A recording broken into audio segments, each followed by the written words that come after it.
Hello all of you. आज हम लोग टैक्स में, जैसा कि आपको अपनी स्क्रीन पे दिख रहा है, एक नया हेड शुरू करने जा रहे हैं जिसका नाम क्या दिख रहा है आपको? क्या नाम है? Income under the head salaries. देखिए, एक इंसान जब इनकम कमाता है तो उसको इनकम टैक्स देना होता है, डायरेक्ट टैक्स, इनकम टैक्स। हमारे इनकम टैक्स में टोटल 5 हेड्स होते हैं। कितने हेड्स होते हैं? 5 हेड्स। आप जो भी इनकम कमाएंगे वो इन्हीं पांचों में से किसी ना किसी हेड में टैक्सेबल होगी, जिसमें से एक हेड है सैलरी। सैलरी से सभी समझते हैं कि भाई, कहीं पे अगर आप जॉब करते हैं, नौकरी करते हैं, आपको तनख्वाह मिलती है, सैलरी मिलती है, तो वो जो टैक्सेबल होगी वो इस हेड में होगी। सैलरी किसको मिलती है? एम्प्लॉय को। कौन देता होगा? एम्प्लॉयर। तो इस हेड में टैक्सेबल किसके हाथ में होती होगी? एम्प्लॉय के हाथ में कि एम्प्लॉयर के हाथ में? एम्प्लॉय के हाथ है। इसी हिसाब से अगर आपके पास कोई हाउस प्रॉपर्टी है और आप उसको रेंट पे उठाते हैं, उससे रेंटल इनकम आती है, तो उसके लिए हेड बना हुआ है इनकम फ्रॉम हाउस प्रॉपर्टी। वो उस हेड में टैक्सेबल होगी। अगर आप बिजनेस करते हैं या प्रोफेशन करते हैं, या कल को जब आप पास हो गए उसके बाद अपनी प्रैक्टिस स्टार्ट करते हैं, तो जो भी आपकी इनकम आएगी वो टैक्सेबल होती है पीजीबीपी के हेड में। तीसरा हेड है पीजीबीपी। पीजीबीपी का फुल फॉर्म है profit and gains from business और प्रोफेशन। यानी बिजनेस से या किसी भी प्रोफेशन से जो भी इनकम आ रही है वो टैक्सेबल होगी पीजीबीपी के हेड में। अगला हेड होता है capital gain, income from capital gain. Capital gain क्या होता है? मान लीजिए आपने कोई कैपिटल एसेट सेल कर दिया, बेच दिया, ट्रांसफर कर दिया, आपने ज्वेलरी बेच दी, हाउस प्रॉपर्टी बेच दी, कोई भी ऐसी चीज बेच दी, उस पे गेन जो निकलेगा या लॉस जो निकलेगा वो सारा टैक्सेबल होगा इनकम फ्रॉम कैपिटल गेन में। अभी तक कितने हेड बताए मैंने आपको? 4 बताए अभी, वो हैं 5। एक बताया सैलरी, एक हाउस प्रॉपर्टी, एक बिजनेस प्रोफेशन वाला प्यार से पीजीपी बोल लेते हैं, और एक कैपिटल गेन। इसके अलावा एक रेसिडरी हेड होता है इनकम फ्रॉम अदर सोर्सेस का, आईफॉस। इनकम फ्रॉम अदर सोर्सेज में वो इनकम नॉर्मली आती है जो बाकी किसी हेड में नहीं आती। लेट्स से फॉर एग्जांपल, मान लो मैं किसी गेम शो में चला गया, जैसे केबीसी वगैरह नहीं आता था, उसमें चला गया, वहां पे मैं कुछ पैसे जीत गया। कौन बनेगा करोड़पति में? मैं 7 करोड़ रुपए जीत गया। वो 7 करोड़ रुपए मेरे हाथ में कौन से हेड में टैक्सेबल होंगे? सैलरी में हो नहीं सकते, एम्प्लॉयर एम्प्लॉय रिलेशनशिप है नहीं। इनकम फ्रॉम हाउस प्रॉपर्टी में हो नहीं सकते, वहां तो हाउस प्रॉपर्टी की रेंटल इनकम वगैरह टैक्सेबल होती है। पीजीवीपी में हो नहीं सकते। कैपिटल गेन में कोई एसेट थोड़ी ना ट्रांसफर किया, किसमें टैक्सेबल होगा? Income from other sources. मान लो मेरी लॉटरी लग गई, लॉटरी लग गई, मैं लॉटरी में 100 करोड़ जीत गया। देखो, अच्छा अच्छा बोलते रहते हैं, कई बार क्या होता है ना, 24 घंटे में एक बार सरस्वती माता जुबान पे बैठती है ना? तो जब फिगर बोल ही रहे हैं तो थोड़ी अच्छी फिगर बोले। 100 करोड़ की लॉटरी लग गई, टैक्सेबल होगी? बिल्कुल होगी। कौन से हेड में होगी? Other source. राइट? तो इस तरीके से ये 5 हेड होते हैं, जिसमें से हम लोग आज जो पढ़ रहे हैं वो कौन सा पढ़ रहे हैं? Income from salary. Income from salary में अगर आप देखें तो मैंने ब्रैकेट में 3 सेक्शन लिख रखे हैं, सेक्शन 15, 16 एंड 17। इन 3 सेक्शंस में पूरा का पूरा इनकम फ्रॉम सैलरी का हेड समाया हुआ है। केवल 3 सेक्शन। क्या लगता है, ये हेड छोटा होगा कि बड़ा होगा? केवल केवल 3 सेक्शन में पूरी सैलरी का हेड है। क्या लग रहा है, छोटा कि बड़ा? जल्दी से बोलो। छोटा होगा? बड़ा होगा? है ये ठीक ठाक हेड, बड़ा हेड है, 3 सेक्शन है लेकिन ठीक ठाक हेड है। चलिए शुरुआत करते हैं income under the head salary, जिसमें सबसे पहली लाइन बहुत इंपॉर्टेंट कि इसमें भाई कौन सी इनकम टैक्सेबल होगी, या यूं कहें कब इनकम टैक्सेबल होगी। पहली लाइन पढ़ के देखिए क्या लिखा है। कौन सी रिलेशनशिप होनी चाहिए? हाँ, वो रिलेशनशिप नहीं जो आप समझ रहे हैं। कौन सी वाली? Employer and employee relationship must be there. मतलब सैलरी हेड तभी अट्रैक्ट होगा जब दो लोगों के बीच में जो रिलेशनशिप है वो एम्प्लॉयर एंड एम्प्लॉय की है। लेट्स से फॉर एग्जांपल, मान लीजिए आप अपने घर से बाहर निकले और आपने अपने घर से बाहर निकल के एक ऑटो रिक्शा किया या साइकिल रिक्शा किया, एकेडमी आने के लिए या कहीं घूमने के लिए, कहीं पे भी आपने एक रिक्शा किया। आपने उससे पूछा कितने पैसे लोगे, उसने कहा 100 रुपीज। आपने उसको 100 रुपीज दे दिए, जहां पे आपको ड्रॉप होना था, डेस्टिनेशन पे वो आपको ले गया, काम खत्म। अब मान लो थोड़ी देर के लिए कि वो रिक्शे वाला अपना आईटीआर फाइल करता है। थोड़ी देर के लिए मैं एज्यूम कर लेते हैं कि वो अपना इनकम टैक्स रिटर्न फाइल करता है। अगर वो अपना आईटीआर फाइल करता है तो ये जो 100 रुपए आपने उसको दिए, रिक्शे वाले की इनकम है, वो इनकम उसकी कौन से हेड में टैक्सेबल होगी? क्या सैलरी हेड में टैक्सेबल होगी? क्या लगता है, यस और नो? सैलरी हेड में टैक्सेबल होगी? Answer is no. क्यों नो? एम्प्लॉयर एम्प्लॉय की रिलेशनशिप नहीं, आपका वो एम्प्लॉय थोड़ी ना बन गया। आपने तो उसको जस्ट हायर किया फॉर ए पर्टिकुलर थिंग, उसने आपको वो काम करके दे दिया, टैक्सेबल हो गई उसकी इनकम। लेकिन किस में होगी? सैलरी में नहीं होगी, तो फिर किस में होगी? बिल्कुल सही, पीजीपी में होगी, बिजनेस एंड प्रोफेशन वाले हेड में होगी, वो उसका बिजनेस है एक तरीके से। अच्छा, मान लो एक स्कूल की टीचर हैं, स्कूल में जॉब करती हैं, होते हैं ऐसे कि नहीं होते हैं? होते हैं, जॉब करती हैं, सैलरी मिलती है, वो सैलरी कहां टैक्सेबल होगी? सैलरी हेड में टैक्सेबल होगी। क्यों? क्योंकि एम्प्लॉयर एम्प्लॉय रिलेशनशिप है।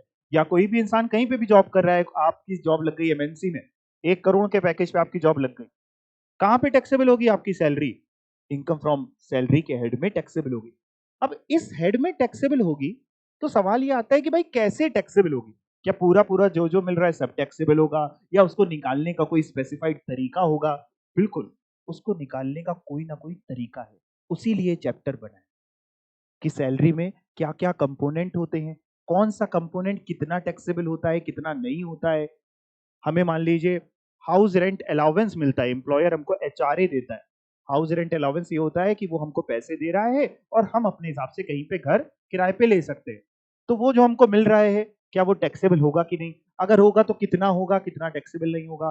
ग्रेच्युटी मिलती है, पेंशन मिलता है, प्रोविडेंट फंड मिलता है, लीव इनकैशमेंट मिलता है, क्या होगा इन सब का? वीआरएस लिया, वॉलंटरी रिटायरमेंट ली, उसमें कंपनसेशन मिला, पैसा मिला, बेसिक सैलरी मिली, वेजेस मिली, डियरनेस अलाउंस मिला। मैं सारे टेक्निकल टर्म्स आपको जैसे जैसे आएगा सबका मतलब समझाता चलूंगा। इन सब का क्या होगा?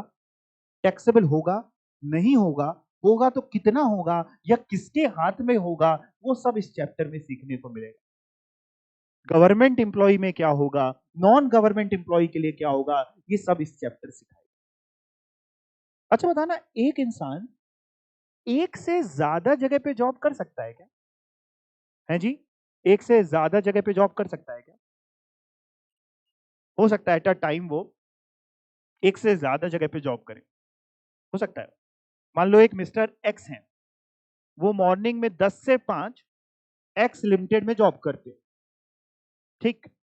उसके बाद शाम को 7 से 10 वाई लिमिटेड में जॉब करते हैं पार्ट टाइम। दोनों जगह से पैसे मिलते हैं। एक्स लिमिटेड से जो पैसे मिल रहे हैं वो तो मैं बता देता हूं आपको, इस साइड में टैक्सेबल होंगे। Income under the head salary बोल लीजिए या इनकम फ्रॉम सैलरी बोल लीजिए, इस साइड में यानी सैलरी के हेड में टैक्सेबल होंगे। लेकिन जो वाई लिमिटेड से मिल रहे हैं, जहां पे पार्ट टाइम कर रहे हैं 7 to 10 इवनिंग में, उसका क्या होगा? वो जो पैसे मिलेंगे वो इस साइड में टैक्सेबल होंगे? क्या लगता है आपको, यस और नो? जी जवाब दीजिए भाई, यस और नो है? बिल्कुल इसी हेड में टैक्सेबल होंगे, इसी हेड में टैक्सेबल होने वाले हैं। ठीक है ना? क्यों? क्योंकि भाई दोनों जगह वो जॉब कर रहे हैं। अच्छा मान लो वो सुबह, दूसरा एग्जाम्पल, सुबह क्या करता है, सुबह जॉब करता है 10 से 5, और फिर ना शाम को अपना बढ़िया मूंगफली का ठेला लगाता है। ठीक है ना, साइड इनकम, खर्चे बढ़ गए हम लोगों के, महंगाई देख रहे हो बढ़ गई कि नहीं, है ना? मूंगफली का ठेला लगाता है, जॉब करता है, सैलरी मिलती है, सैलरी एंड में टैक्सेबल होगी।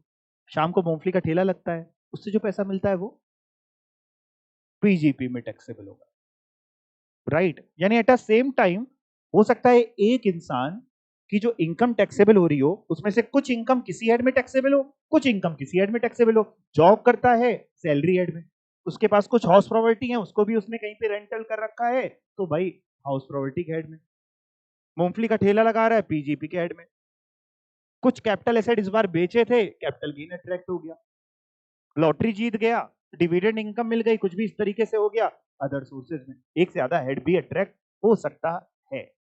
तो हम लोग सैलरी के हेड में सबसे जरूरी चीज ये समझ के चलेंगे कि एम्प्लॉयर एम्प्लॉय रिलेशनशिप होनी चाहिए। एम्प्लॉय वो इंसान होता है जो एम्प्लॉयर के हिसाब से चलता है, एम्प्लॉयर के कहने पे चलता है, उसका कहना मानता है, राइट। टाइमिंग डिसाइडेड है उसके हिसाब से चल रहा है। ओके, अब भाई इनकम फ्रॉम सैलरी का चार्जिंग सेक्शन कौन सा है? सर चार्जिंग सेक्शन का मतलब देखो बेटा, जितने भी हेड हैं इन सब का एक चार्जिंग सेक्शन होता है। चार्जिंग सेक्शन ये बताता है कि कब या किस बेसिस पे आपकी इनकम इस हेड में टैक्सेबल होगी।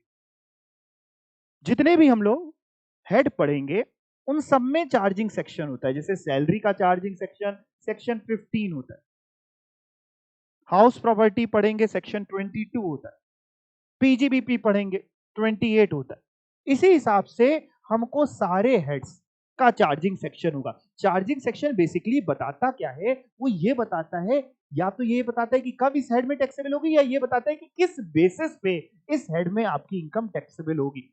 आइए पढ़ के देखते हैं क्या बता रहा है सेक्शन 15, बेसिस ऑफ चार्ज। पहला point, salary is taxable on due or paid basis whichever is earlier.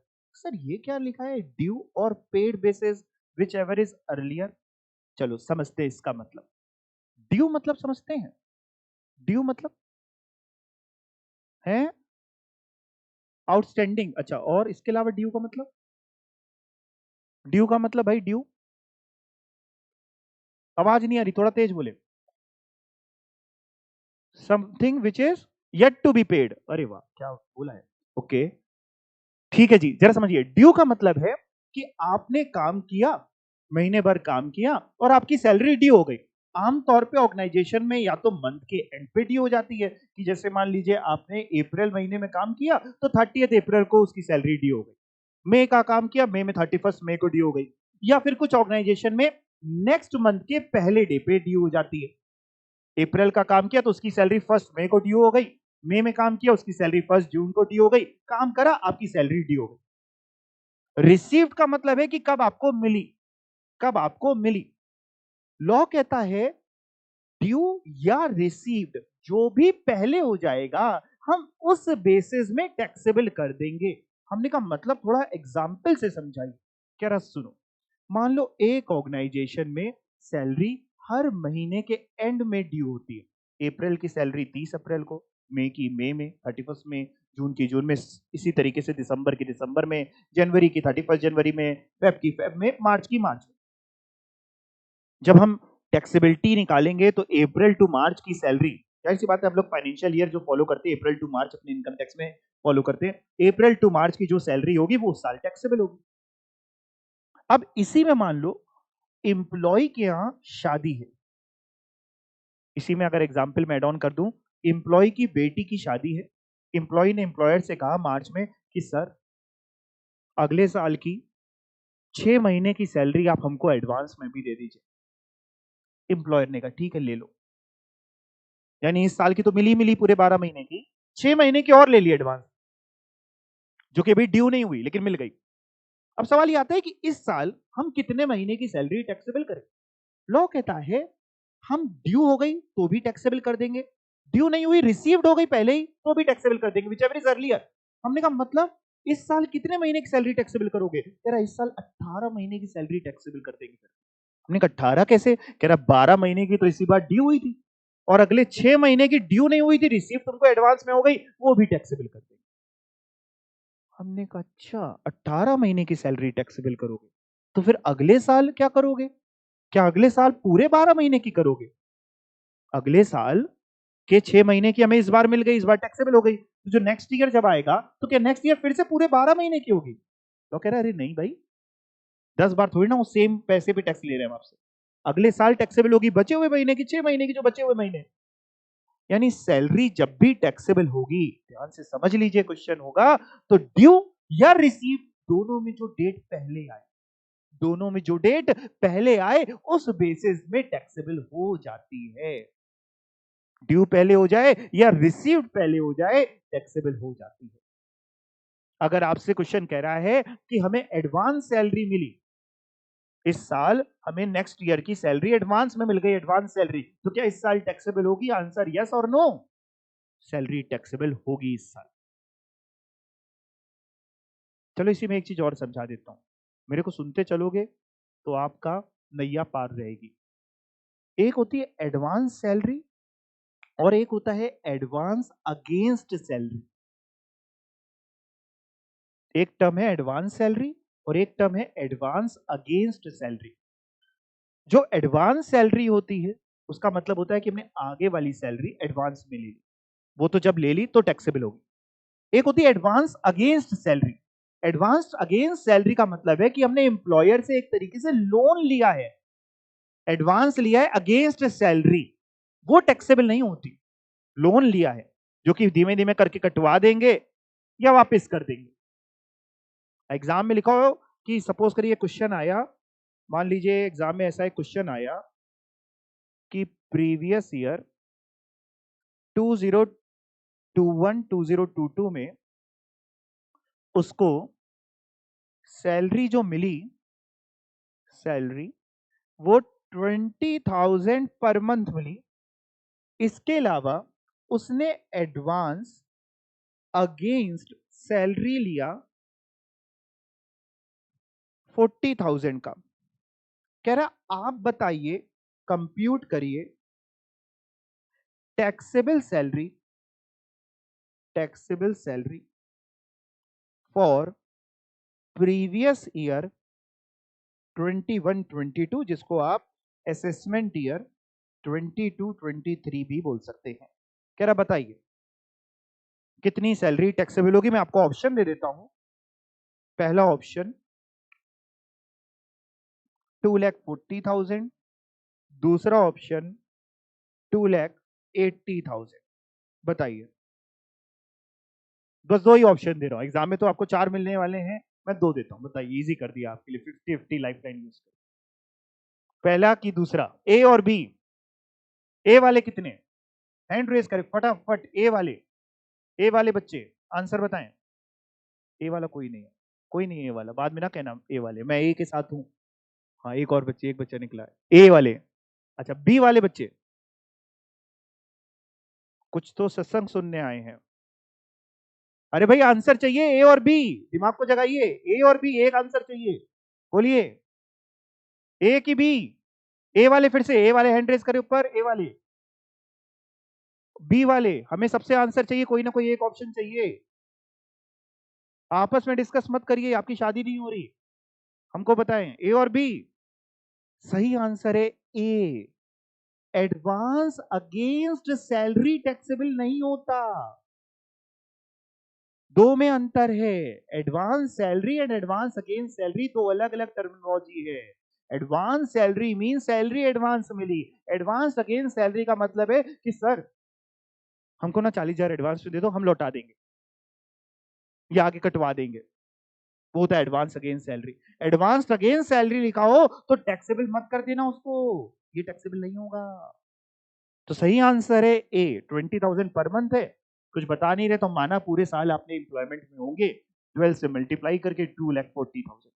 और यहीं पे अगर मैं इसी क्वेश्चन में जरा सा बस चेंज कर दूं, क्या चेंज कर दूं भाई, ये अगेंस्ट वर्ड हटा दूं, एडवांस सैलरी कर दूं, तो सही आंसर हो जाएगा बी। तो एग्जाम में बारीकी से अपनी नजरों का इस्तेमाल करना, क्वेश्चन पेपर को ही देखना सिर्फ और सही आंसर लगाना। ठीक है, चलें, कुछ पूछना है किसी को? पूछ लो, कुछ पूछना हो तो। है कहां से आया? हाँ, क्या पूछना है? एडवांस अगेंस्ट सैलरी, क्वेश्चन क्या है ये तुमने बताया? Please explain the term. अच्छा, एडवांस सैलरी पहले आप एक्सप्लेन करिए, तो मैं एडवांस अगेंस्ट सैलरी एक्सप्लेन करूंगा।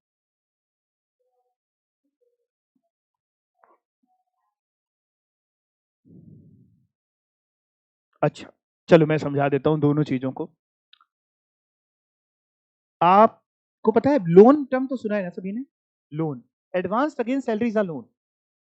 अब सवाल ये आता है, सपोज करो आपको लोन चाहिए, मान लो एक राह चलता इंसान था, आपको दिखाई दिया उसके पास बहुत सारे पैसे, आपने कहा आपको लोन दे दो, वैसे लोन दे देगा? नहीं, बदले में कुछ गिरवी रखेगा या कुछ करेगा, बैंक से लोन लेने जाओगे तो कुछ मॉर्गेज करेगा।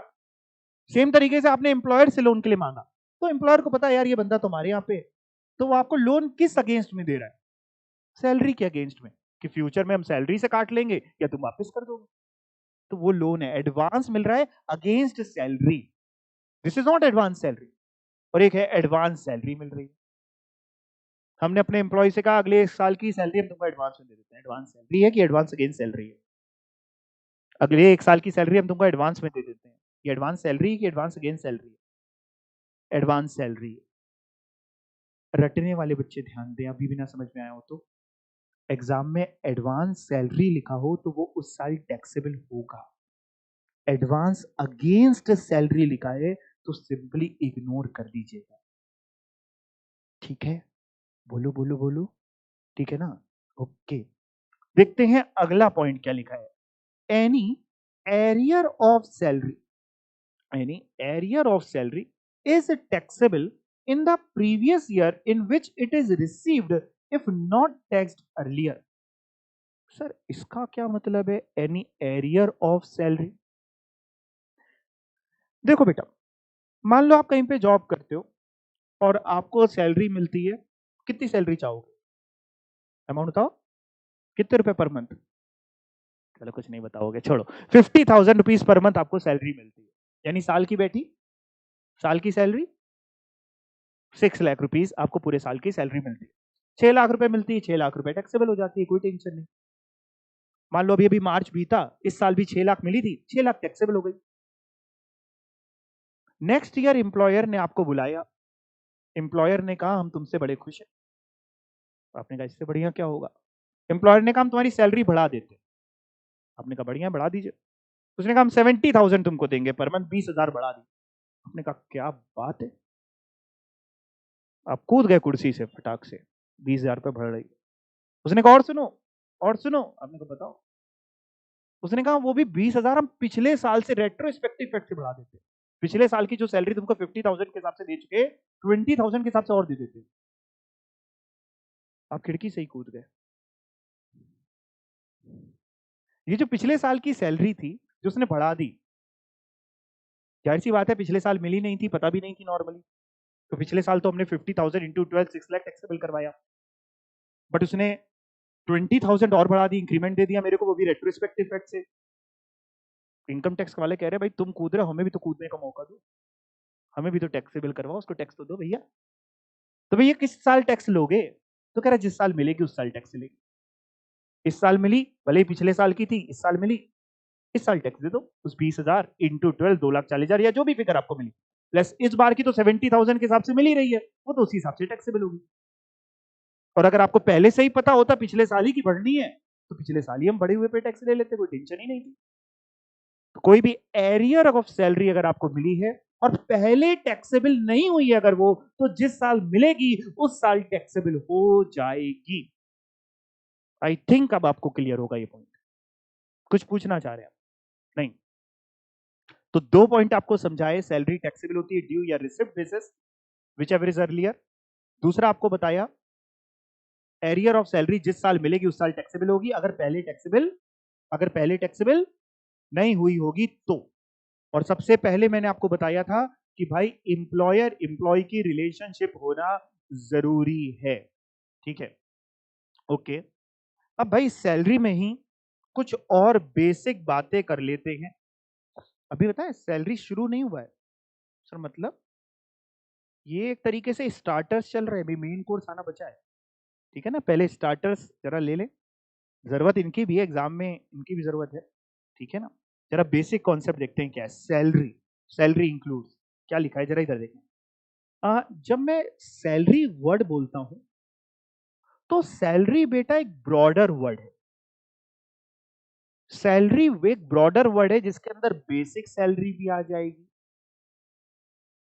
डियरनेस अलाउंस भी आ जाएगा, डियरनेस अलाउंस क्या होता है? हिंदी में उसको हम लोग बोलते हैं महंगाई भत्ता। हाउस रेंट अलाउंस भी आ जाएगा, HRA। और कोई अगर अलाउंस मिल रहा है वो भी आ जाएगा, मेडिकल अलाउंस मिल रहा है वो भी आ जाएगा। अलाउंस मतलब किसी चीज के लिए पैसे मिल रहे हैं।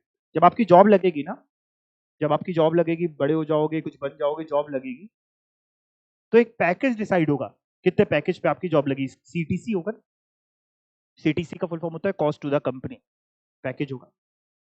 सपोज करो लेट से आपका CTC लगा 20 लाख के पैकेज पे आपकी जॉब लगी, तो वो 20 लाख का ना बाइफरकेशन होगा। जो आपको अपॉइंटमेंट लेटर मिलेगा ना, उस अपॉइंटमेंट लेटर में 20 लाख का बाइफरकेशन होगा। इस 20 लाख में कितनी बेसिक सैलरी के नाम से मिलेगी, कितनी DA के नाम से मिलेगी, कितने कन्वेंस अलाउंस के नाम से मिलेगी, कितनी कोई और परक्यूजिट्स मिलेंगी। परक्यूजिट्स का मतलब होता है नॉन मॉनिटरी बेनिफिट। जैसे एम्प्लॉयर ने आपको घर दे दिया रहने के लिए, कार दे दी चलाने के लिए, कुछ भी इस तरीके से खाना प्रोवाइड कर रहा है, पैसा ना देके फैसिलिटी दे रहा है, वो थी परक्यूजिट्स। तो कह रहे भाई सैलरी एक ब्रॉडर वर्ड है, इसके अंदर जो जो मिल रहा है ना अलग अलग नाम से, वो सब इंक्लूड है। तो जब हम सैलरी केवल वर्ड बोल रहे हैं, तो केवल आप सैलरी जो अकाउंट में आ रही, खाते में आ रही, केवल उसी को नहीं समझिए। सैलरी एक ब्रॉडर वर्ड है, इसलिए पहला पॉइंट मैंने लिखा है सैलरी इंक्लूड्स क्या क्या? बेसिक सैलरी, डियरनेस अलाउंस, महंगाई भत्ता। जैसे जैसे महंगाई बढ़ती है वैसे उसको निपटने के लिए महंगाई भत्ता दिया जाता है। आमतौर पे जो प्राइवेट ऑर्गेनाइजेशंस होती है, एमएनसीज वगैरह, वो ये सब नहीं देती, लेकिन गवर्नमेंट ऑर्गेनाइजेशन देती हैं। ठीक है ना? अच्छा खासा अमाउंट मिलता रहता है DA का गवर्नमेंट एम्प्लॉय को। गवर्नमेंट ऑर्गेनाइजेशन बढ़ाती भी रहती है DA।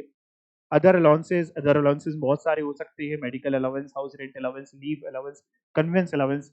परक्यूजर्स, परक्यूजर्स का मतलब होता है, मैंने ब्रैकेट में भी लिखा है, फैसिलिटीज या नॉन मॉनेटरी बेनिफिट्स। घर दे दिया रहने के लिए, आपको कार दे दी, ठीक है ना, आपको क्या कहते हैं, उसने एम्प्लॉय मेड प्रोवाइड कर दी, कुक प्रोवाइड कर दिया, सैलरी एम्प्लॉयर दे रहा है, उसने आपको एक फुल टाइम आपको एम्प्लॉय और कोई प्रोवाइड कर दिया, या सर्वेंट प्रोवाइड कर दिया, बोनस दिया। बोनस भी देता है ना एम्प्लॉयर, दिवाली में उसने आपको बोनस दिया, या किसी भी ओकेजन पे आपको दिया। कमीशन के नाम से आपको कुछ एम्प्लॉयर दे रहा है, ग्रेचुटी दे रहा है, पेंशन दे रहा है, प्रोविडेंट फंड दे रहा है। केवल इतने ही नहीं है, सेक्टर लगाइए, आपको याद नहीं करना। ऐसा नहीं कि आप बैठ के घर पे इसको रटो, salary include basic salary plus DA plus ये प्लस, नहीं। ये तो ये केवल एक नॉर्मल मैंने आपको समझाया कि जब भी सैलरी बोलते हैं तो सैलरी में सभी कुछ आ जाएगा। चलें आगे। अगला पॉइंट क्या लिखा है? Salary versus wages. बचपन से हम लोगों ने दो वर्ड सुने हैं और हम सभी इसका मतलब जानते हैं, डिफरेंस जानते हैं। सैलरी मिलती है किनको? एम्प्लॉय को। जैसे कह सकते हैं आप, जैसे पढ़े लिखे लोगों को जो टाई लगा करके ऑफिस में बैठ जाते हैं, सैलरी मिलती है। और वेजेस मिलती है नॉर्मली लेबर्स क्लास को, मजदूरों को। देखो पहले तो एक बात समझ लो, अब हम सब बड़े हो गए, हम सभी लेबर हैं। आप भी लेबर हैं, हम भी लेबर हैं, जो लेबरी आप जिसको लेबर कहते हैं वो भी लेबर है। तो कैसी बातें कर रहे हैं, लेबर कह रहे हैं? हाँ भाई, लेबर दो तरीके की होती है जीवन में बेटा, एक मेंटल लेबर, एक फिजिकल लेबर। वो फिजिकल लेबर कर रहा है, आप पढ़ लिख जाएंगे अगर तो मेंटल लेबर करेंगे।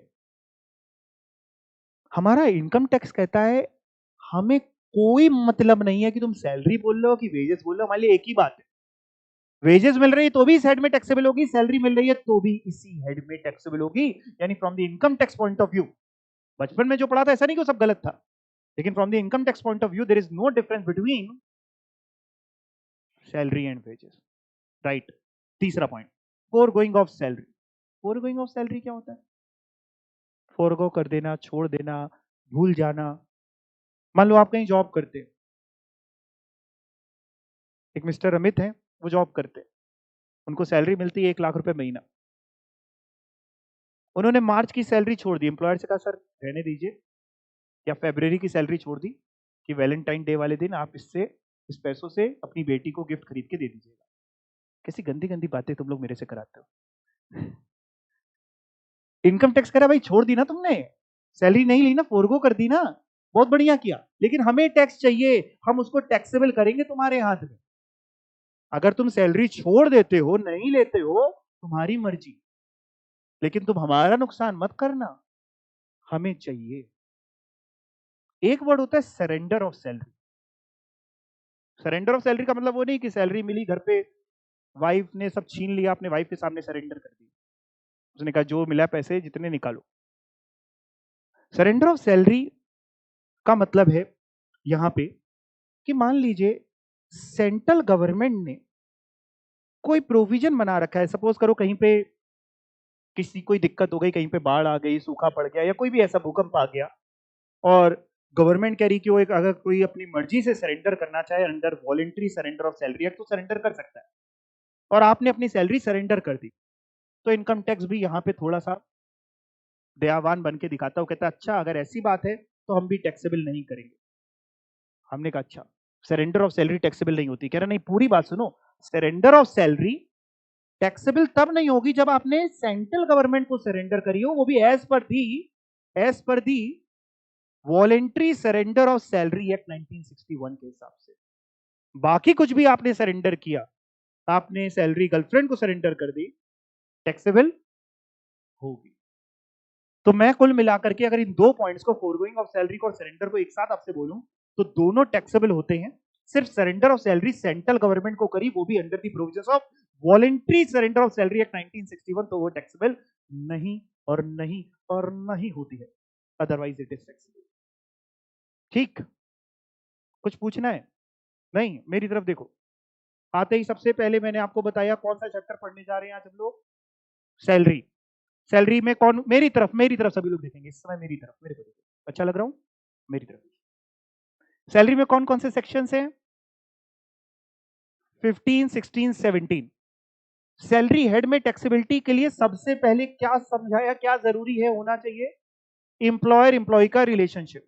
उसके बाद सैलरी का चार्जिंग सेक्शन कौन सा है? सेक्शन 15, जिसको बेसिस ऑफ चार्ज के नाम से भी बोल सकते हैं, जिसमें सबसे पहला पॉइंट आपको पढ़ाया कि सैलरी कैसे टैक्सेबल होती है। Due or paid basis, paid को आप रिसीव्ड बेसिस भी बोल सकते हैं, तो ड्यू और received basis whichever is earlier के बेसिस पे टैक्सेबल होती है। दूसरा पॉइंट आपको पढ़ाया कोई भी एरियर ऑफ सैलरी है तो वो जिस साल मिलेगा उस साल टैक्सेबल होगा, अगर पहले टैक्सेबल नहीं हुआ है तो। फिर मैं बेसिक कॉन्सेप्ट्स में आ गया, जिसमें सबसे पहले मैंने आपसे कहा कि सैलरी एक ब्रॉडर वर्ड है, जिसमें basic salary, DA, allowances, perquisites, provident fund वगैरह, ग्रेचुइटी वगैरह बहुत कुछ आ जाएगा। दूसरा पॉइंट पढ़ाया कि सैलरी और वेजेस में कोई difference income tax point of view से नहीं होता। तीसरा पढ़ाया कि सैलरी अगर फोरगो कर देते हैं, छोड़ देते हैं, उससे कोई फर्क नहीं है, टैक्सेबल होगी। चौथा पॉइंट पढ़ाया कि अगर आप सैलरी सरेंडर करते हैं सेंट्रल गवर्नमेंट को as per the provisions of voluntary surrender of salary act, तो वो टैक्सेबल नहीं होगी आपके हाथ में, नहीं तो इसके अलावा कहीं और सरेंडर करते हैं तो वो टैक्सेबल होगी। अब एक अगली बात, जब जॉब लगती है ना तो कुछ ऑर्गेनाइजेशन ग्रेड सिस्टम फॉलो करती है।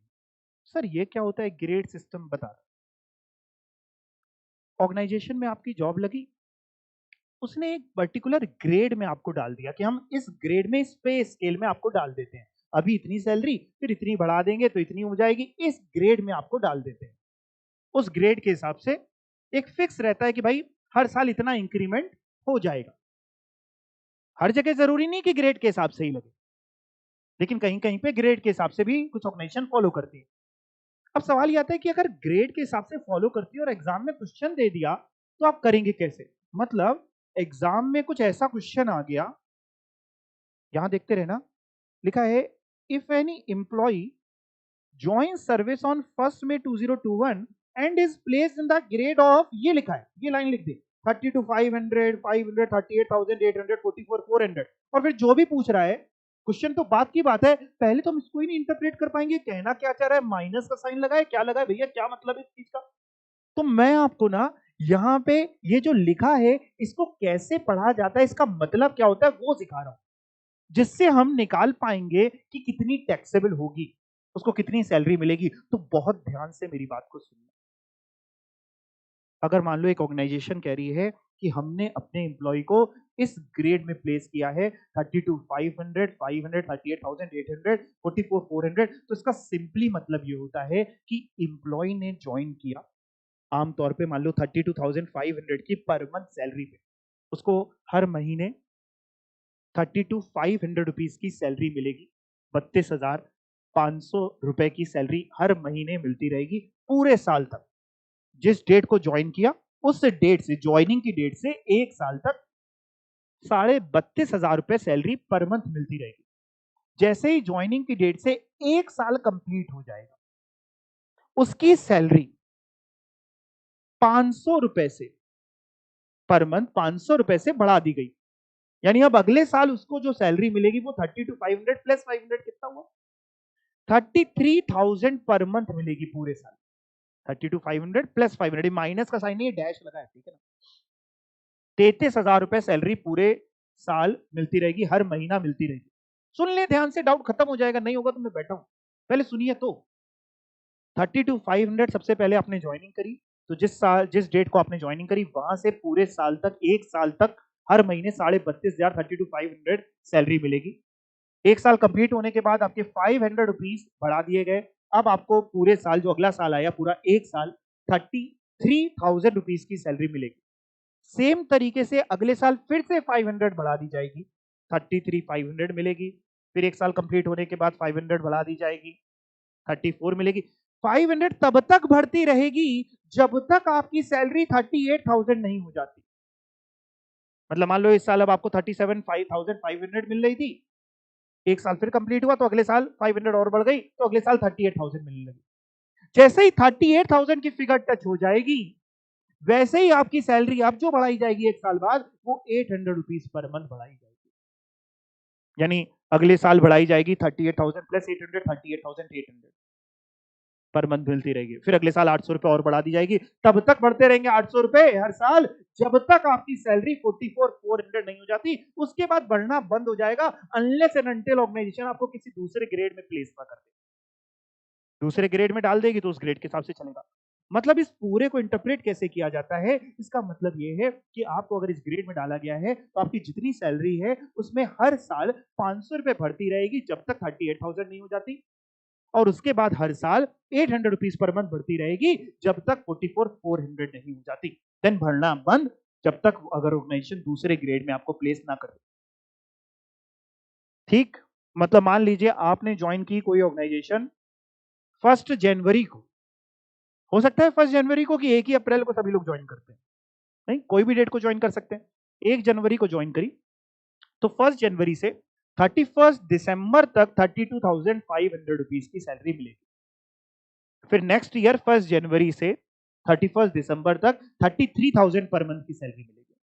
फिर नेक्स्ट ईयर 1 जनवरी से 31 दिसंबर तक कितनी मिलेगी आप बोलो, 33,500। सेम तरीके से अगर मान लो कोई और डेट ले ले, आपने ज्वाइन किया, कब ज्वाइन करना चाह रहे हो, मान लो आपने 1 जुलाई को ज्वाइन किया, तो 1 जुलाई से अगले साल के 30 जून तक 1 साल होगा। 1 जुलाई से 30 जून तक 1 साल होगा। तो 1 जुलाई से 30 जून तक आपको 32,500 मिलेगी। फिर उसके बाद अगले साल 1 जुलाई से 30 जून तक 33,000, देन फिर 33,500, 34,000। हर महीने बढ़ रही कि हर साल बढ़ रही है? हर साल बढ़ रही है, और ये मंथली सैलरी लिखी है। अच्छा, इसको मैंने ना यहाँ पे लिख रखा है, इसको भी पढ़ते हैं, फिर आपका जरा अगर कोई डाउट होगा तो लिखूंगा। देखते हैं क्या लिखा है, पढ़िएगा एग्जाम्पल एक बार अच्छे से। If any employee joins the services on 1st May 2021 and is placed in the grade of, कह रहा कोई एम्प्लॉय ने ज्वाइन करी और उसको इस ग्रेड में डाल दिया गया। इट मींस, कह रहा इसका मतलब क्या होता है, मैं कहा बताओ भाई मतलब। कह रहा he will get a basic salary of 32,500 per month. कब से? उसने ज्वाइन कब किया था, पहली लाइन में देखो डेट लिखी थी, कब ज्वाइन किया था उसने, 1 में। कब ज्वाइन किया था बेटा, 1 में 2021 को उसने ज्वाइन किया था। 1 मई 2021 से 1 साल बताओ जरा कब कंप्लीट होगा, 1 साल कब कंप्लीट होगा? 1 मई से 1 साल कोई बच्चा नहीं निकाल पाएगा, कैलेंडर दें। 30 अप्रैल 2022, 1 मई 2021 से 30 अप्रैल 2022, 1 साल कैसे निकालना है, जब ज्वाइन किया वहां की डेट से 1 साल तक 32,500 पर मंथ मिलती रहेगी। उसके बाद क्या होगा, he will get annual increment. बताओ कितने रुपए का, ऊपर क्या लिखा था, कितने रुपए का, 500 with effect from 1 May 2022। And onwards हर साल ऐसे ही होता रहेगा। कब तक ऐसा चलता रहेगा? टिल हिज सैलरी रीचेस कितनी? 38,000 per month. And there after कितनी बढ़ेगी फिर? 800. Thereafter he will get an annual increment of rupees 800 till his salary reaches the upper limit जो यहाँ पे थी 44,400। उसके बाद क्या लिखा है? कह रहा 44,400 के बाद आप देख रहे हैं ग्रेड में आगे कुछ नहीं लिखा। अगर लिखा होता तो हम और बढ़ा देते। नहीं लिखा है तो लिखा है 4 पॉइंट में मैंने no further increment will be given thereafter till he is placed in another grade. जब तक वो कोई और ग्रेड में अगर डाल दिया जाएगा तो फिर और इंक्रीमेंट जो भी होगा उस ग्रेड के हिसाब से मिलेगा। नहीं डाला जाता तो इसके बाद 44,400 के बाद इंक्रीमेंट नहीं मिलेगा। जी आप डाउट पूछ लीजिए अपना।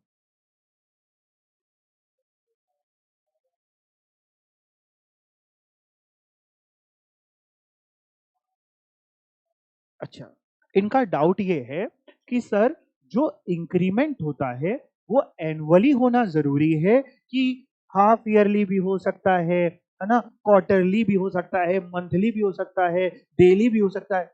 कोई जरूरी नहीं है बेटा एनुअली हो। देने वाला एम्प्लॉयर है, मिलने वाले आप।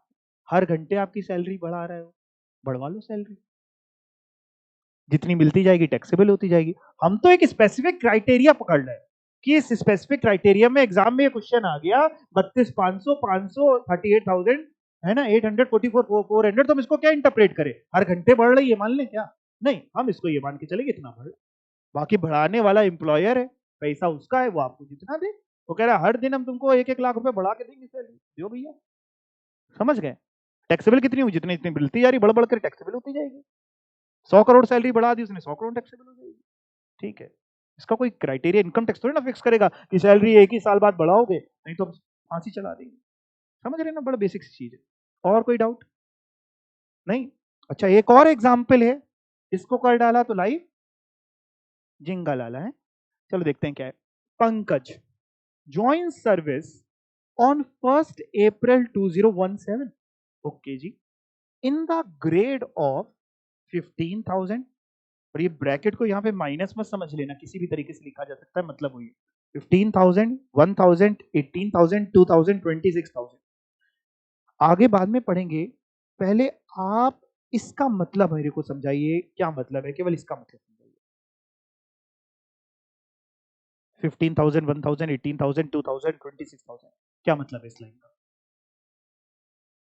आपने अगर 15,000 से ज्वाइन किया तो जब ज्वाइन किया उसके 1 साल कंप्लीट होने के बाद, पहले साल तो आपको 15,000 पर मंथ मिलेगी, उसके 1 साल कंप्लीट होने के बाद अगले साल आपको 16,000 पर मंथ मिलेगी, फिर अगले साल आपको 17,000 पर मंथ मिलेगी, फिर अगले साल आपको 18,000 पर मंथ मिलेगी, और फिर अगले साल आपको 20,000 पर मंथ मिलेगी। फिर अगले साल आपको 24,000 पर मंथ मिलेगी। अब ये दो दो कैसे बढ़ने लग गए? 18,000 के बाद लिखा है ना 2,000 बढ़ेंगे। फिर अगले साल आपको 26,000 पर मंथ मिलेगी, फिर अगले साल आपको 26,000 पर मंथ मिलेगी, फिर अगले साल 26,000 पर मंथ ही मिलेगी, फिर और नहीं बढ़ रही जब तक वो इस ग्रेड से उठा के किसी और ग्रेड में नहीं डाल देते। ठीक, अब देखते हैं क्वेश्चन क्या था, फिर से पढ़ रहा हूं मैं। लिखा है पंकज ने ज्वाइन करी सर्विस कब? 1 अप्रैल 2017 को इस ग्रेड में उसको प्लेस किया गया। He shall be paying tax for the year ended 31 March 2022 on the total salary of, कह रहा है वो 31 मार्च 22 को जो साल खत्म होगा, भाई हमारा इनकम टैक्स तो फाइनेंशियल ईयर ही फॉलो करता है, अप्रैल से मार्च।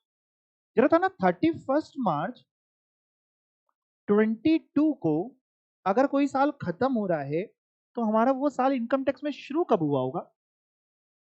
1 अप्रैल 1 अप्रैल 21 को। तो कह रहे हैं जरा आप बस इतना बता दीजिए साहब कि इस बार 1 अप्रैल 2021 से 31 मार्च 22 तक कितनी सैलरी टैक्सेबल होगी? फिर से पढ़िए, देखिए ये लिखा है he shall be paying tax for the year ended 31 March 22 on the total salary of, कितनी टोटल सैलरी पे इस साल टैक्स लगेगा। तो हमने कहा ये तो हम बाद में बता पाएंगे, पहले हम ये तो पता लगाएं कि उसको मिलती कितनी होगी सैलरी। उसने ज्वाइन तो किया था 2017 में, 1 अप्रैल 2017 में, तब उसकी सैलरी हुआ करती थी 15,000। क्या अभी भी उतनी होती होगी? नहीं। तो मैंने क्या किया, एक चार्ट बना लिया चुप्पे चाप। मैंने कहा भाई सिंपल तरीके से चलते हैं। 1 अप्रैल 17 से 31 मार्च 18 तक उसको सैलरी मिलती थी 15,000। फिर अगले साल 1 अप्रैल 18 से 31 मार्च 19 तक कितनी मिलती होगी? 16,000।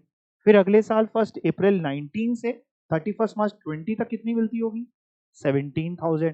फिर 1 अप्रैल 20 से 31 मार्च 21 तक 18,000। और फिर 18 के बाद क्या 1,000 बढ़ेगी कि 2,000 बढ़ेगी? 2,000।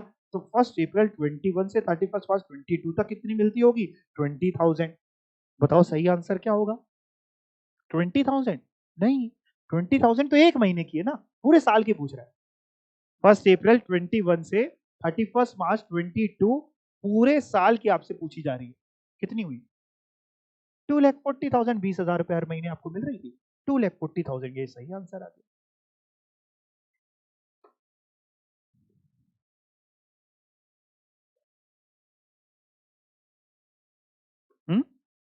पक्का? एग्जाम में क्वेश्चन आएगा, कर लोगे? सच्ची मुच्ची है? कर लोगे पक्का? है कोई डाउट? अच्छा एक बात बताओ, इसी क्वेश्चन में अगर वो आपसे पूछे पूछे पूछे पूछे पूछे कि जरा बिटवा प्रीवियस ईयर 18-19 में कितनी टैक्सेबल होगी ये बता दो। प्रीवियस ईयर 18-19 में कितनी टैक्सेबल होगी ये बता दो। सेम क्वेश्चन प्रीवियस ईयर 18-19 में पूछ रहा है, हमको ये बता दो क्या इंटू क्या करोगे? 16,000 इंटू 12, ठीक है जो भी फिगर आती है।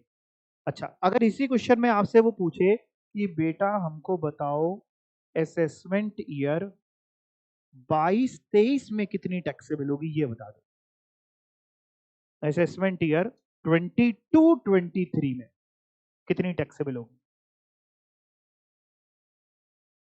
क्या इंटू क्या? 22,000 इंटू 12। सबको समझ में आ गया? कौन कौन कह रहे हैं 22,000 इंटू 12? और बाकी बच्चे क्या कह रहे हैं? अरे मेरे भाई आप गलत बोल रहे हो। 22,000 इंटू 12 थोड़ी ना होगी। मैं आपको बनाता हूं और आप बन जाते हैं। मैंने लिखा असेसमेंट ईयर 22-23। असेसमेंट ईयर 22-23 का मतलब है प्रीवियस ईयर 21-22। प्रीवियस ईयर 21-22 का मतलब यही होता है 1 अप्रैल 21 से 31 मार्च 22। तो 20,000 रुपए तो मिल रही थी। 20,000 इंटू 12, 2,40,000। पता है एग्जाम में सबसे जरूरी क्या होता है? क्या चीज ले जाना? दिमाग। अगर उसको आप बंद करके गए हैं तो नहीं चलेगा। एग्जाम से एक दिन पहले पूरी नींद लीजिएगा। मैं बार बार बच्चों से ये बात बोलता हूं कि अभी जितना पढ़ना है पढ़ लीजिए। एग्जाम टाइम पे ये मत करिएगा कि 4 दिन से सोए नहीं है, क्योंकि अगर ऐसा करके जाते हैं तो वो 3 घंटे बच्चा सोता है आंखी खोल के। सच में सोता है, दिमाग की कैपेसिटी है। लेकिन बच्चे यही करते हैं, अभी नहीं पढ़ते, आखिरी में पढ़ते हैं और उसके बाद सो रहे होते हैं। उसके बाद क्वेश्चन टिक तो लगा रहे होते हैं। जैसे बोलते हैं नहीं सोने से भी नशा होता है, नशा केवल अल्कोहल से नहीं होता। बी लगाते लगाते सी लगा दिया। तो दिमाग बड़ा जरूरी है और उसका चलाते रहिए, उसको संभाल के मत रखिए। जिंदगी बड़ी अनमोल है, छोटी है, 100-200 साल ही जीना है। उसको कब चलाएंगे? अभी चलाना शुरू कर दें। समझ में आ गया? अच्छा अब बताओ, अगर आपसे पूछा जाता कि बेटा आप हमको बता दो प्रीवियस ईयर 23-24 में कितनी सैलरी टैक्सेबल होगी, तो क्या बताते? प्रीवियस ईयर 23-24 में सेम क्वेश्चन, प्रीवियस ईयर 23-24 में 24,000 इंटू 12, 20,000 इंटू 12, 22,000 इंटू 12, क्या 24,000 इंटू 12। 20,000 तो आपको मिल रही थी भाई 21-22 में, फिर आपको मिलेगी 22,000। फिर 22-23 में 22,000 मिलने के बाद 23-24 में 24,000 मिलेगी। ठीक है, समझ गए? पक्का सबको सब कुछ क्लियर है? अच्छा मैं इसी क्वेश्चन में एक छोटा सा बदलाव कर रहा हूं, आप मत करिएगा, आप सिर्फ देखिएगा। यानी क्वेश्चन बिल्कुल सही है, इसमें कोई गलती नहीं है, लेकिन मैं थोड़ा सा ना वेरिएशन कर रहा हूं कि अगर चाचा नहीं चाची होते तो क्या होता। चला देखते हैं क्या वेरिएशन कर रहा हूं। लिखा था Pankaj join service on 1 April 2017, है ना। मैं केवल इस डेट में थोड़ा सा बदलाव कर रहा हूं कि अगर ये 1 अप्रैल 17 ना लिख के 1 जैन 17 जनवरी 17 लिखा होता, बाकी पूरा क्वेश्चन यहां से यहां तक इतना ही होता। सॉल्यूशन तो हटा देता हूं, आप मत कुछ करिएगा, अभी मैं सब इरेज कर दूंगा। तो क्वेश्चन बन जाता Pankaj join service on 1 January 2017 in the grade of 15,000, 1,000, 18,000, 2,000, 26,000, he shall be paying tax for the year on बाकी यही date 31 March 2022 on the total salary of। 5 minute है आपके पास घड़ी देख करके, शुरू हो जाइए, आंसर बताइए। कॉपी पेन दिमाग कैलकुलेटर का इस्तेमाल आप कर सकते हैं, पड़ोसी से मदद नहीं मांगनी है।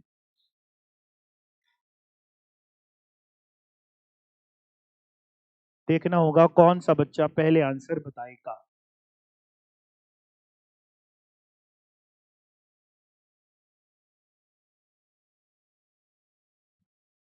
हिंट दे देता हूं, कॉपी पेन में लिख करके, कॉपी में आपको लिख के ही आंसर आ पाएगा, ऐसे ओरली नहीं आ पाएगा। मैं भी ओरली नहीं कर पाऊंगा, मेरे को भी लिखना पड़ेगा, इसलिए आप भी लिख करके करिए तो सही आंसर आने की संभावना है।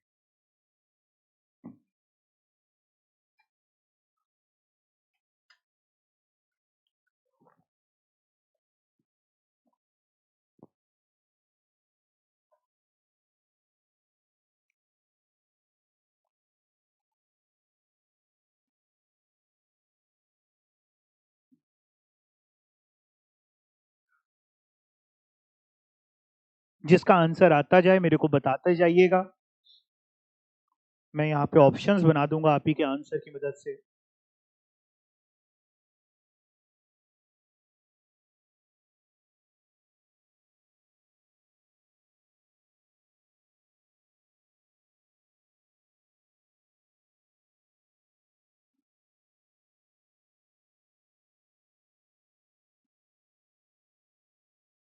बताइए आंसर।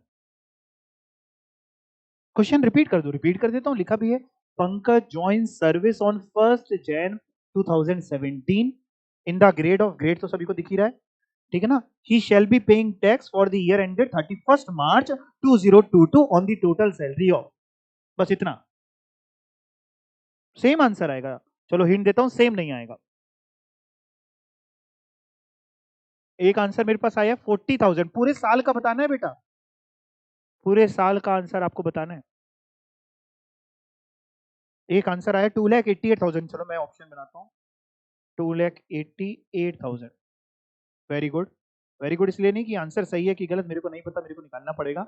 आपने एटलीस्ट बताया। बाकी बच्चे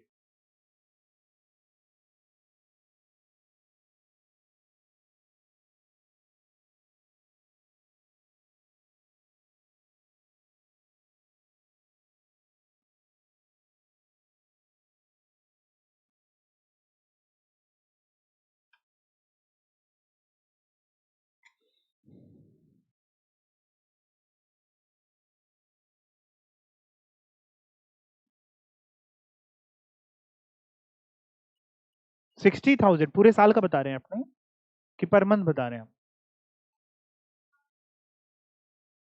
हाँ, एंड का मतलब होता है कि पूरे साल, फॉर द ईयर लिखा है ना, ऐसे पढ़ो क्वेश्चन।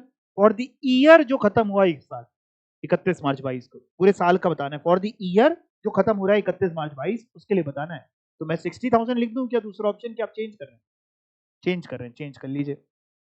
जैसे पहला जो ओरिजिनल क्वेश्चन था, अगर हम कोई चेंज नहीं करते तो उसका आंसर था 2,40,000, उसी हिसाब से मैंने जो चेंज किया है, तो चेंज का आंसर क्या होगा आपको ट्राई करके बताना है। अच्छा 2,88,000 हटा दूं? हटा हटा देता हूँ, ऐसा क्या दिक्कत है, कितना लिख दूं? 2,64,000 लिख दूं, 2,64,000 लिख दिया। बाकी बच्चे सिर्फ निहार रहे हैं, निहारने से कुछ नहीं होगा। कॉपी में करो, पेन चलाओ, गलत होगा तो कॉपी में आप वो काट दोगे। म्यूजियम में कॉपी थोड़ी ना रखनी है कि हम सब कुछ सही नोट करेंगे। जीवन में जो गलती नहीं करता वो कभी आगे नहीं बढ़ता।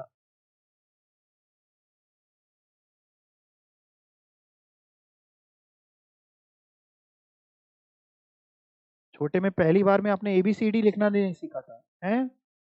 2,46,000। चलिए मैं लिख देता हूँ 2,46,000। ओके, एक बच्चा 2,46,000 बता रहे, 2,04,000 भी बच्चे बता रहे, वो भी लिख देता हूँ, सी ऑप्शन 2,04,000। ठीक है जी, और बताइए। 2,76,000। ठीक है, और कोई हो तो भी बता दीजिएगा, मैं लिख दूंगा।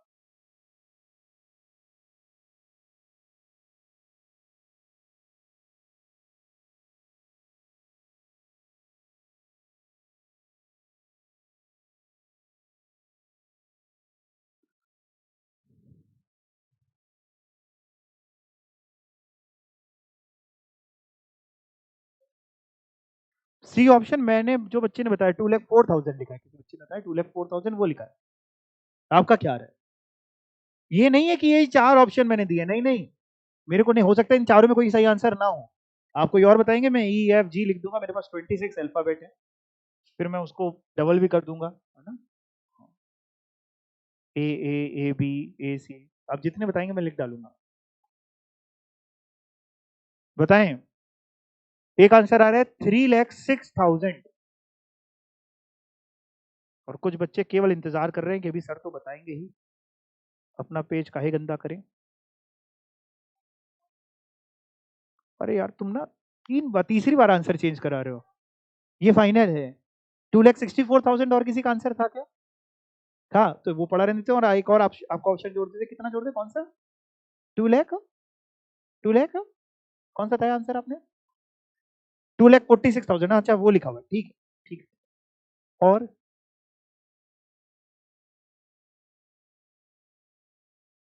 चलिए अब सत्संग शुरू करते हैं। सुने, ज्वाइन करी उसने सर्विस 1 जनवरी 2017 को 15,000 रुपए के हिसाब से। तो इसका मतलब ये हुआ कि 1 जनवरी 17 से 31 दिसंबर 17 तक 15,000 मिलते होंगे। पहले तो मैं ये ले ले रहा हूं क्या क्या मिलता होगा, फिर क्वेश्चन क्या पूछ रहा है उसके हिसाब से हम लोग चेंज कर लेंगे। फिर उसके बाद 1 जनवरी 18 से, क्योंकि ज्वाइनिंग से एक साल बाद इंक्रीमेंट होता है, 31 दिसंबर 18 तक बताओ कितना मिलता होगा? 16,000। सेम तरीके से 1 जनवरी 19 से 31 दिसंबर 19 तक मिलता होगा 17,000। 1 जनवरी 20 से 31 दिसंबर 20 तक मिलता होगा 18,000। एक एक हजार का इंक्रीमेंट हो रहा था। फिर इसी तरीके से 1 जनवरी 21 से 31 दिसंबर 21 तक मिलता होगा कितना बेटा? 20,000। और इसी तरीके से 1 जनवरी 22 से 31 दिसंबर 22 तक मिलेगा कितना? 22,000, ऐसा मिलेगा। अब मैं चल रहा हूं, पूछ क्या रहा है, पूछ क्या रहा है, रिक्वायरमेंट तो बड़ी जरूरी है। क्वेश्चन पूछ रहा है कि आप बताओ salary for the year ended 31 March 2022, 31 March 22 को जो साल खत्म हुआ। अच्छा अब मैं जो पूछूं बताना, 31 मार्च 22, 31 मार्च 22 को जो साल खत्म हुआ, वो बिटवा शुरू कब हुआ होगा? 1 अप्रैल 2021 से शुरू हुआ होगा, 31 मार्च 22 को खत्म होगा।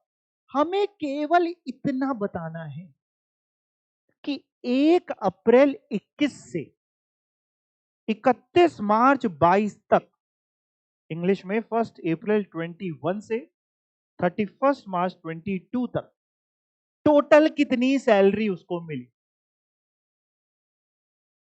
उसका टोटल कर लेना, भले हर महीने महीने का लिख लो, उसका टोटल करके हमें बताना, वो सही आंसर होगा। बताओ 2,46,000 है। चलो मैं बताता हूं, इसको मैं चेक कर लेता हूं कैसे आएगा भाई। भाई देखो, इसको अगर मैं दो पार्ट में बांट दूं, 1 अप्रैल 21 से 31 दिसंबर 21 तक, तो वो इस स्लैब में होगा। देखते जाना, नहीं बाद में रह जाएगा, अगर इस समय नहीं देखोगे तो बाद में आएगा नहीं। 1 अप्रैल 21 से 31 दिसंबर 21 तक तो वो इस स्लैब में होगा, यानी इस दौरान उसको 20,000 रुपए पर मंथ मिलती होगी। इस दौरान उसको 20,000 रुपए पर मंथ मिलती होगी, इंटू भी महीने आपसे पूछ लूंगा। इसके बाद उसकी सैलरी बढ़ गई, वो इस ग्रेड में आ गया, नीचे वाले ग्रेड में 1 जनवरी 22 वाले में, यानी 1 जनवरी 22 से कहां तक, हमें कहां तक चाहिए, क्या हम पूरा 31 दिसंबर लिख दें? नहीं, 31 मार्च 22 तक उसको मिलती होगी 22,000 पर मंथ। बस ये बताओ अप्रैल टू दिसंबर कितने महीने होते हैं? 9। तो ये 20,000 इंटू 9, और ये कितने होते हैं जनवरी टू मार्च? 3। 22,000 इंटू 3, चलो कैलकुलेटर का यूज करते हैं। ये हुआ 1,80,000, ये हुआ 66,000, दोनों को जोड़ दें 2,46,000, ये सही आंसर है। किसका किसका 2,46,000 बताया था? बहुत सारे बच्चे बोल रहे हैं हमने भी बताया था 2,46,000। हाँ, पार्ट फर्स्ट फिर से बता देता हूँ, देखो ध्यान से समझो। सबसे पहले मैंने क्या किया, सबसे पहले मैंने बेटा ये बना दिया कि जब उसने ज्वाइन किया 1 जनवरी से, वहां से हर साल बढ़ेगी, उसमें अप्रैल टू मार्च का कोई चक्कर है ही नहीं, वो ज्वाइनिंग डेट से बढ़ेगी। ये बनाने के बाद मैं क्वेश्चन की रिक्वायरमेंट पढ़ी कि क्वेश्चन कौन से ईयर का पूछ रहा था, तो क्वेश्चन कह रहा था for the year ended 31 March 22। तो मैंने कहा 31 मार्च 22 का मतलब है कि ये ईयर शुरू हुआ होगा 1 अप्रैल 21 को। अब मैंने ढूंढना शुरू किया इस स्लैब में कि आखिर 1 अप्रैल 21 में, अप्रैल 21 में कितने रुपए पर मंथ की सैलरी मिलती थी? क्या मेरे को 15,000 मिलती थी? अप्रैल 21 कहां पे है? ये मिलती थी कि ये मिलती थी कि ये मिलती थी कि ये मिलती थी कि ये कि ये? तो मेरे को दिखाई दिया भैया 1 अप्रैल 21 तो कहीं इस डेट के बीच में आ रहा होगा। 1 अप्रैल 21 में मेरे को 20,000 रुपए सैलरी मिल रही होगी। फिर मैंने कहा मई में कितनी मिलती होगी? मई में भी 20,000, जून में भी 20,000। कब तक 20,000 मिलती होगी? दिसंबर तक 20,000। फिर उसके बाद मैंने कहा जनवरी में कितनी मिलती होगी, तो पता चला 22,000, फरवरी में 22,000, मार्च में 22,000। तो मैंने क्या किया, मैंने ना इसलिए इसको इन ईयर को दो पार्ट में बांट लिया कि 1 अप्रैल 21 से 31 दिसंबर 21 इस वाले स्लैब में जा रहा था 20,000 वाले में, उस दौरान 20,000 मिल रही थी। फिर 1 जनवरी 22 से 31 मार्च 22 तक मेरे को मिल रही थी 22,000। महीने महीने कैलकुलेट करी, इंटू कर दिया, बस ये किया, जोड़ दिया, 2,46,000 आया। आ गया सबको समझ में? ठीक है, कोई डाउट?